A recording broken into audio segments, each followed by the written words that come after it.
আসলে আমরা যেই কাপে চা খাই, যে গ্লাসে আমরা পানি খাই, আমাদের হিন্দু ভাইরা একই গ্লাস এবং একই কাপে চা এবং পানি খান।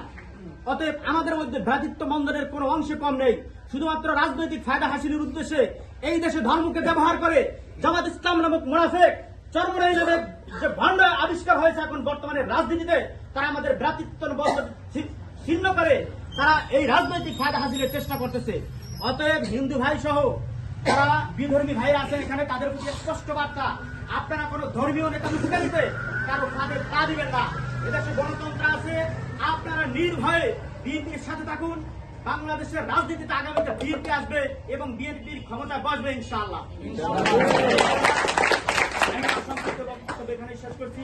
বাংলাদেশ জাতীয়তাবাদী দল বিএনপি জিন্দাবাদ, তারুণ্যের অহংকার তারেক রহমান জিন্দাবাদ, এর শরফুদ্দিন আহমেদ সানি সর্দার জিন্দাবাদ। সবাই ভালো থাকবে। আসসালামু আলাইকুম ওয়া রাহমাতুল্লাহি ওয়া বারাকাতুহু।